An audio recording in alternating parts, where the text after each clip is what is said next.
se retrouve aujourd'hui encore un mercredi pour une nouvelle palle. Pourquoi? Car Kimi Collection a mis sa vidéo pour son challenge qui est le Greek, donc grec, Mythology Book Challenge. Et en gros, cette année, elle a décidé pour la deuxième édition de se concentrer sur tout ce qui est demi-dieu, demi-déesse et héros, en gros, grec. Et je vais vous faire ma palle. Alors du coup, je vous ai fait la semaine dernière ma palle pour le Punking Octane Challenge. Et vous vous en doutez très bien qu'il y a des livres, franchement, du punking que je vous ai donné qui peuvent totalement rentrer pour le Greek Mythologic Book Challenge. Mais du coup, j'ai décidé de mettre d'autres livres pour que vous, ça soit pas trop redondant de voir tout le temps les mêmes livres. Donc on va commencer. Et bien sûr, j'ai mon petit calepin avec mes petites notes.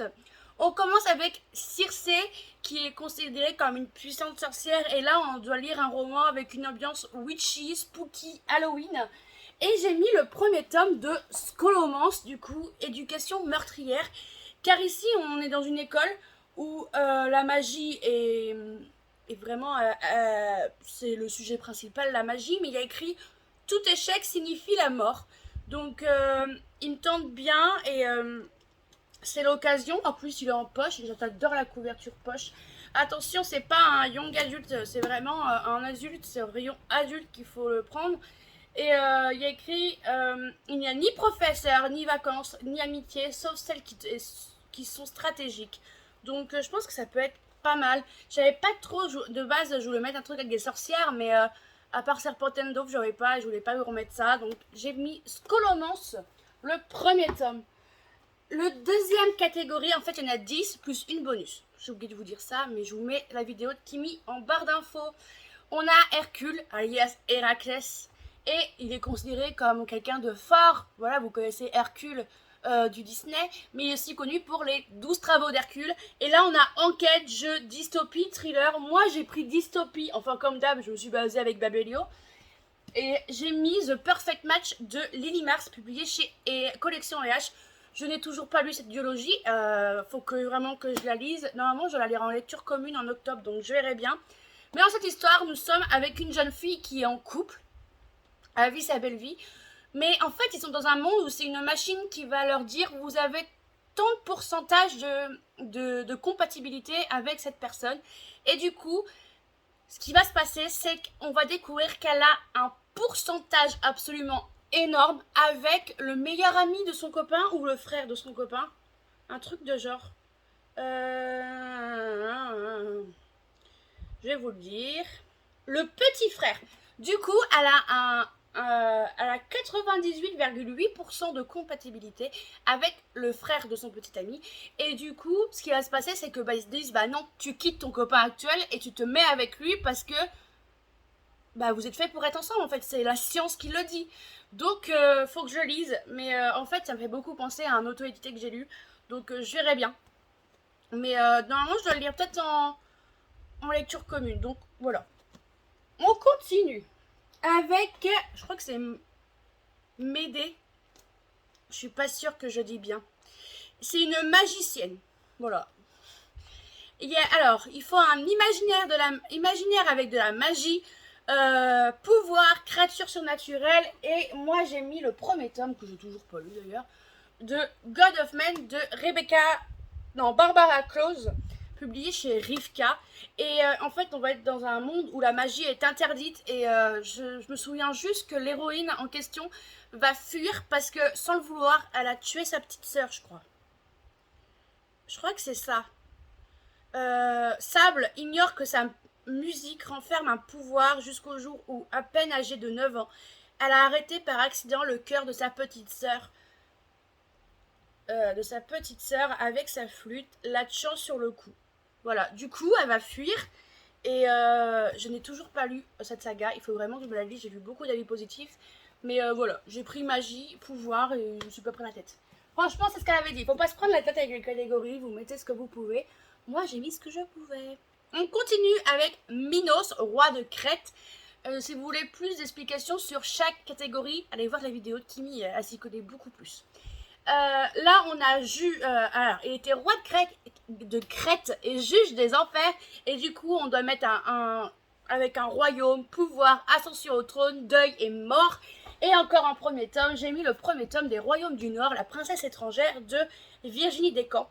Alors lui, je crois que c'est chez Bookmark. Je crois que c'est chez Bookmark, c'est l'édition poche que vous trouvez, enfin poche qui coûte quand même 15 €, mais c'est une édition poche. Lost Kingdom, il me semble que c'est chez Bookmark, mais je vais vous le dire. Parce que je ne veux pas vous dire de bêtises. Bookmark, c'est ça, avertissement. Ok, des avertissements.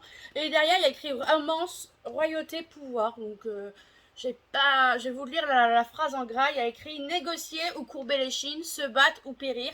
Au jeu du pouvoir, seuls les plus habiles s'en sortent. Les plus habiles, pas les plus habiles, ça veut rien dire.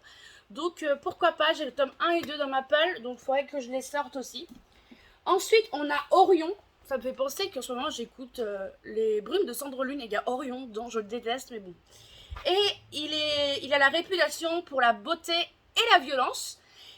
Et du coup, ça correspond super bien avec le livre que j'écoute en ce moment. L'impression que je suis floue, ou c'est peut-être moi. C'est peut-être moi. Et du coup, là, il faut lire un beau livre ou avec des trigger warnings. Et moi, en fait, j'ai pris une romance. Oui, parce qu'il me fallait de la romance dans cette palle. J'ai mis Les Amoureux de Montmartre de Laurent Chevalier. Il a des infos-propos au début, mais j'ai mis ça comme un trigger warning car tout simplement, on va suivre un acteur de film X. Et c'est clairement pas un livre à mettre dans toutes les mains. Je vais vous lire l'avant-propos au tout début du livre. Il y a écrit « Les Amoureux de Montmartre est une new romance destinée à un public majeur et averti. » Majeur, je récite. Elle comporte des scènes explicites et aborde des sujets sensibles. Voilà, elle n'a pas expliqué quelle sorte de sujet, mais rien que se dire que le protagoniste masculin est un acteur de film X, voilà. Pour moi, c'est comme un trigger warning. C'est pas un truc à mettre dans toutes les mains, et même, je suis sûre que même dans des personnes majeures, ça peut en déranger certains. Donc voilà, j'ai mis Les Amoureux de Montmartre. J'ai pas trop envie d'en savoir plus. Hein. Désolée. Après, on a Psyché, qui est la femme du fils de Aphrodite. Non, pas Aphrodite, qu'est-ce que je raconte? Je sais plus qui. Et elle est considérée comme une déesse de l'âme, de la beauté. Elle a une beauté incomparable. Et là, on doit lire une romance et j'avais envie de mettre un auto-édité. Donc, j'ai mis, s'il veut bien venir avec moi, How Love Story, qui est une romance MM de FVST et Marie Agi. Ici, nous allons suivre deux écrivains. Un écrivain qui a une certaine bonne carrière, qui a vraiment écrit plusieurs romans, et un nouveau écrivain, lui par contre, qui est absolument fan du mec, qui est absolument fan de l'autre écrivain. Mais ce qui va se passer, c'est qu'ils vont se rencontrer et c'est un Grumpy Sunshine. Du coup, il y a à côté, je crois qu'il y en a un qui a le syndrome de la page blanche et l'autre qui voudrait avoir des conseils et tout. Et du coup, il y a une romance. Je crois qu'il y a un truc comme ça. Quand les deux maîtres des histoires d'amour décident de s'allier, tout peut arriver. Je vais vous lire le résumé, ce sera plus simple pour vous, je pense. Des succès littéraires, Andrew Robin en a vécu plus d'un avant de retomber dans l'oubli. Au point qu'il a choisi de se réfugier à l'abri du monde. Dans son manoir, il se noie dans l'alcool et broie du noir. Griffin, jeune écrivain dont le premier livre a été propulsé en tête des ventes, vit un rêve éveillé. Il ne s'attendait pas à un tel engouement et encore moins à devoir parcourir le pays pour une tournée de dédicaces en compagnie d'Andrew Robin, son idole de toujours. Plus qu'enthousiaste à cette idée, Griffin, va cependant rapidement se heurter à cet homme aigri qui ne sait même plus comment sourire. Andrew Robin ne ressemble en rien à l'image idyllique qu'il s'en était fait. Pourtant, ils vont devoir cohabiter, le jeune homme exalté et l'ours austère. Voilà, son petit Grumpy Sunshine, une romance MM, ça peut être sympa. FVST est quand même reconnu pour ses romances un peu ses romances mais très spicy. J'en ai lu une, je peux vous dire que faut s'accrocher, hein. Vraiment. Le prochain, on est dans Achille. Alors moi, pour moi, Achille, il est pour son talon d'Achille. Moi, c'est que ça que je connais. Et il est connu aussi pour sa guerre de Troie. Donc là, il fallait mettre guerre, combat, se battre pour quelque chose. Et c'est aussi un roman que j'aurais pu mettre dans les trigger warnings, car j'ai mis le premier tome de Prince Captif de CS Pacat que je n'ai toujours pas lu. Moi, j'ai l'édition, vous savez, en double. Là, j'ai le tome 1, 2, 1 et 2. Et après, j'ai le 3 avec la tête de l'autre. Voilà, il y a le collector qui va sortir, parce que bien sûr... Non mais voilà, bref. Et du coup, j'ai pas lu le premier tome. Il me fait un peu peur parce que j'ai vu beaucoup d'avis positifs en soi. Hein. mais où il faut s'accrocher un peu sur certaines scènes. Donc, je vais me tenter, ou autrement, je l'écouterai en audio. Parce que Guild, par exemple, je l'ai pas lu, je l'ai écouté en audio et c'est passé crème. Je n'irai pas le résumé parce que je veux rien savoir. Voilà, tout simplement. On continue avec Dionysos, dieu du vin, de la fête.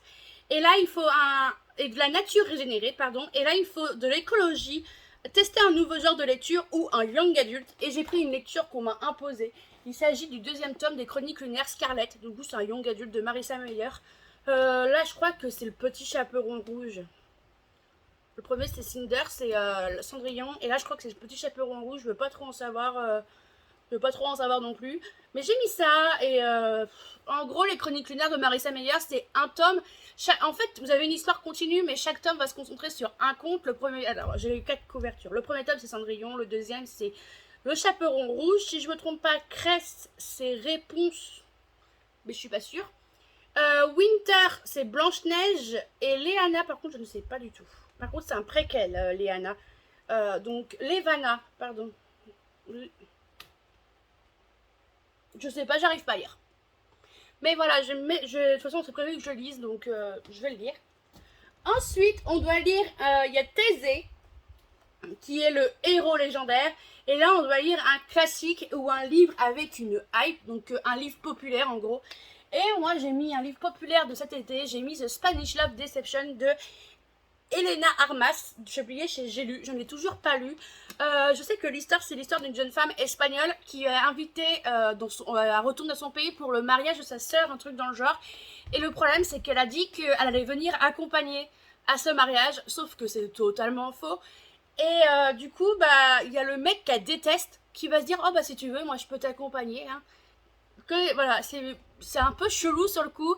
Et bah, ils vont y aller ensemble et on se doute bien que Fake Dating Enemies to Lovers, je pense. Donc, ça peut être drôle, mais j'ai toujours pas lu. Non, toujours pas. On continue avec la dernière catégorie avant le bonus. Il s'agit de Orphée, qui est connu pour sa poésie et être musicien. Et là, il faut une rédaction en vers, un peu comme les Alice Osman ou les Clémentine Beauvais, si je me souviens bien. C'est écrit en vers, en fait, comme un poème. Une poésie ou un roman avec de l'art. Et moi, j'ai mis un recueil de poésie.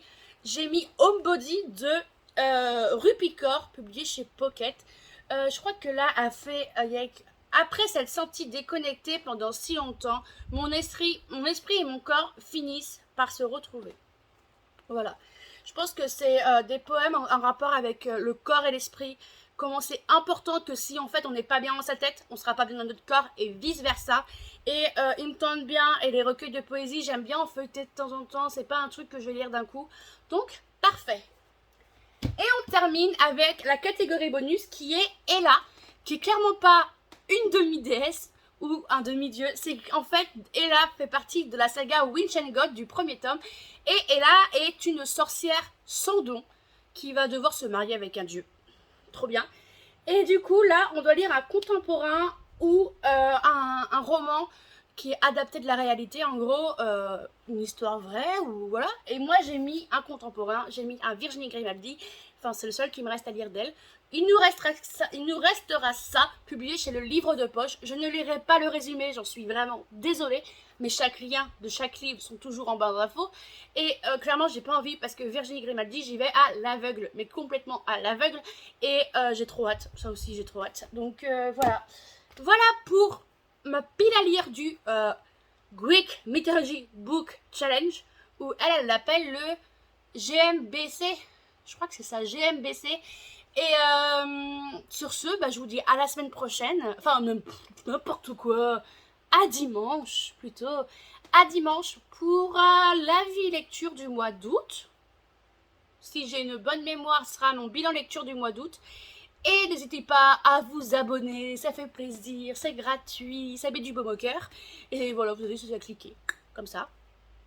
N'hésitez pas à mettre un commentaire avec quelque chose en rapport avec la Grèce, le drapeau, avec la mythologie, quoi.